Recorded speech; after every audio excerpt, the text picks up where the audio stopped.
Now at 4, a disturbing drunk driving incident. The victim and his motorcycle dragged for miles along I-65. We're hearing from an eyewitness today. And the quiet pattern we've been in has spoiled us for too long. Get ready for weekend wind, rain, and storms. I'll have a look at what you can expect. And it's football fever. We are live in Bloomington with the build-up to homecoming weekend. Live from Indy, you're watching 13 News. We start at 4 o'clock with breaking news. This is from Indy's West Side, where a man was found shot inside his car around 2 o'clock near 38th Street and Donald Avenue. This is a live look at the scene here.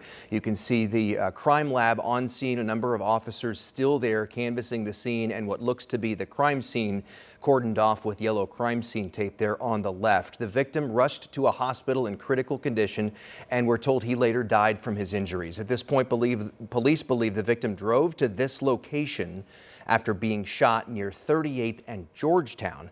The suspect allegedly drove away from the scene and is still out there somewhere. Officials say there is no ongoing threat to the public, but of course officers looking to track down that suspect. So more as we get it from that scene on Indy's West Side.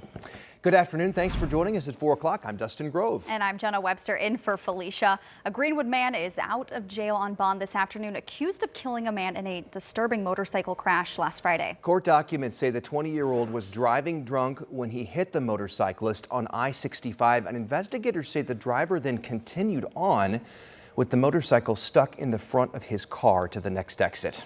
Logan Gay spoke with one of those witnesses and joins us now. Logan, what are you learning tonight? Well, Jenna, Dustin, Jason Boggin was one of the witnesses, and he said what he witnessed that night was so shocking. He actually didn't believe what he was seeing. He thought it was a Halloween prank. You know, so Boggin says this is the vehicle that sped past him on I-65 with this motorcycle sticking out the front. Then saw the driver get out of the car at the next exit, get into a different car, and drive off. Court documents claim the drunk driver of that blue sports car was 20-year-old Bhavjit Singh Gill, and the rider of the motorcycle was Ryan King.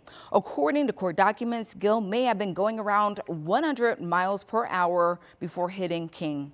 Gill has a hefty criminal record for driving-related incidents, including drunk driving. The documents claim Gill had just gotten his conditional license, and his license plates were expired at the time of the crash. Boggin says he will never forget that night, and he says he wants justice for King. Ryan did not deserve this at all, period. He was an innocent person going home, and this guy just ran him down like he was nothing. So Boggin was just one of several witnesses who called 911 that night and tried to help King. Today, Boggin paid his respects to King and went to his viewing and met his family.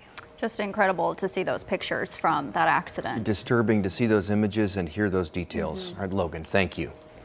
Well, more than a dozen members of the Indianapolis City County Council are now condemning their proposed settlement from AES Indiana. That's right. The agreement would give the company a nearly $91 million rate increase and nearly a 10% return on profit. Residential customers would see their bills rise by about 6.5%, while large companies would see smaller increases of 3 or 4%.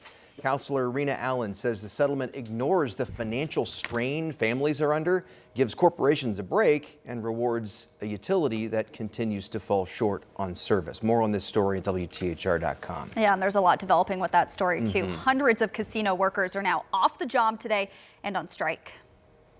What do we want? Union! What do we want? Down!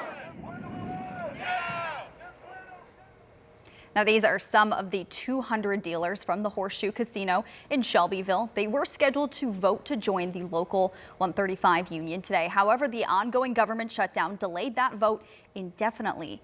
The prospective Teamsters proposed using a neutral third party to conduct the vote as planned, but Horseshoe's management refused. So dealers say this left them no choice but to strike. They say it's not about pay, but rather their right to organize. Also today, new numbers show while Indiana teacher pay has climbed in recent years, public educators are still making less than their peers in neighboring states. According to our partners at the Indiana Capitol Chronicle, a committee of lawmakers is looking into this issue, specifically teacher and administrative salaries, and also student-to-teacher ratios, how many students are in the classroom for each teacher. I talked to the representative for the teachers union about it on this week's episode of Crossroads Politics. We would really like to see a return of more local control when it comes to allowing teachers to collectively bargain for their salaries. Indiana has continuously stripped away collective bargaining rights for teachers over the years, and restoring some of those rights will help improve teacher pay. You can watch the whole segment along with other issues we covered this week. It's on Crossroads Politics, streaming Sunday morning at 10 on WTHR Plus or anytime on demand. Our streaming app, by the way, is a free download on your Fire Stick, Roku, or Apple TV device. All right, let's turn to weather now. Kind of a nice fall day out there. Started out a little cool, but something for everyone today and warming up. Yeah, we started with a lot of blue skies, Rob, and the clouds have certainly rolled in. Yeah, and that is your first hint that things are about to change in a big way. I kicked off the show by saying we have been spoiled with a very quiet pattern, extremely quiet pattern over the last really couple of months. It's all about to change tomorrow. Tomorrow's going to bring in some big changes. So here's what to expect. For the rest of the evening, you're looking pretty good. Temperatures are in the 70s. All locations have been able to at least warm up into the 70s here. Maybe a 68 still showing up there for Columbus. But this is the warmer air that's going to be moving our way before the cooler air back behind it. So this is your timeline. Today we're in the 70s. Tomorrow we're in the 80s. Beyond that, we're much, much cooler heading into your Sunday. That system still has some time to travel here, and the front won't arrive until tomorrow late. But it is going to bring some big changes. So here's what you can expect for the rest of the day. If you're planning your Friday evening, it looks pretty good. We'll keep the clouds with us. That's going to keep the temperatures on the milder side. The south or southwest winds are going to stay a little bit on the breezy side for tonight. Should also help to keep the temperatures mild. So this isn't going to be one of those nights where once the sun goes down, the temperatures drop like a rock. It's not going to be one of those nights. Temperatures will go through the 60s, and we'll probably end up in the upper 50s overnight for our low temperature, with partly cloudy skies to mostly cloudy skies staying with us. 58 I'm going to put on there for the overnight low temperature, and those south winds are going to continue. Tomorrow, you're going to start to see some big changes. We're going to see the temperatures warm way up. We've got a chance for some storms, some heavy rain. Wind is going to be a concern even into Sunday. If you have any plans for Saturday or Sunday, I'm going to make sure that I walk you through hour by hour what you can expect. I'll have that coming up for you. In the meantime, in traffic, we're looking at conditions overall not too bad. Couple of issues. There was a stalled vehicle on 70 near the airport. That is not causing any slowdowns. We're also starting to see some slowdowns 65 southbound right as you get past the Whitestown exit, right at the 865 interchange here. That's causing some slowdowns. And this is the pretty usual slowdown that we see on 465 westbound as you go right past Michigan Avenue. Had a bad accident, or at least a stalled vehicle yesterday. But now there you see 65. We're not looking so bad here right at the 865 interchange. Traffic is moving a little bit better than it was when I checked this camera just about 10 minutes ago. That's good. Let's keep it improving as we head closer and closer to the weekend. Heading in the right direction as we approach the rush home on this Friday night. All right, Rob, thank you. Hey, parents, listen up. This may be your last chance to get important health services for your kids before winter. IPS, along with the Marion County Public Health Department, are hosting a Last Chance Health Clinic. It's going on at Arsenal Tech High School right now until 7 o'clock, although you have to be there by 6 to get in line for vaccines or a physical exam for your children. You do not need an appointment. Again, that's Arsenal Tech, going on now through 7. Well, today, Indy Mayor Joe Hogsett joined Indy Parks and Recreation to break ground on improvements to Salm Park. It's located on the city's northeast side near East 91st Street and Macers Road. The $2.7 million project will include a new playground, shelter, pickleball courts, those are very popular, and renovate the existing tennis pavilion and restroom facility. These are the kinds of improvements that are making our city parks a real destination for all of our neighbors throughout Indianapolis. They are transforming them from general places of recreation to cultivated spaces that impact how our residents enjoy the natural world around them.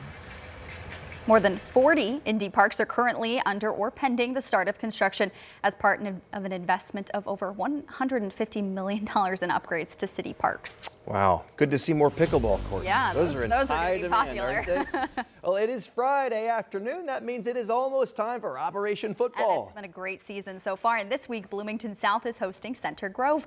Dom and Eli have more on the end to the regular season.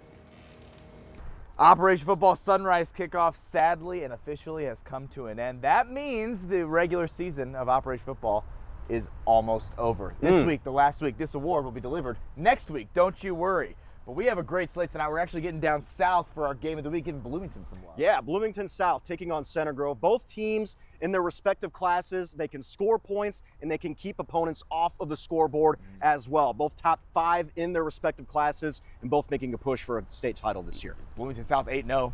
Center Grove, certainly the toughest test of the season for them. Okay, so what we got, I will be at Brownsburg and HSC. HSC thwarted the Bulldogs' shot at a perfect regular season a year ago. Some Didn't revenge. matter. Brownsburg went and won the state title anyway. That's okay. Plainfield and Martinsville, interested in that one as well. But then we got Warren Central Cathedral, Carmel, Lawrence Central, Ben Davis, North Central. It's a lot of fun tonight, as it's been all season long. There's a crisp in the air, and we got all the games at 11 o'clock. That's right, and then again, starting next week, the postseason. So this is the final time where about every team gets a chance to play. Next week, it's basically win or go home That is at correct. this point when sectional starts up. So we're going to enjoy this final regular season game week of the year. We're looking forward to it. Join us at 6 o'clock. We'll be down there at Bloomington South, giving you more of a preview of that one. Then again, tonight at 11 for Operation Football That's Week what 9. we do. That's what we do. Operation Football, we will see you. Stay with us. All right, looking forward to it, guys. Thanks very much. And still ahead here at 4, an update on the Russia-Ukraine war. President Zelensky of Ukraine at the White House today. The request from him that President Trump is pushing back against coming up. And women are leaving the workforce in the thousands. The ramification for this unprecedented exodus.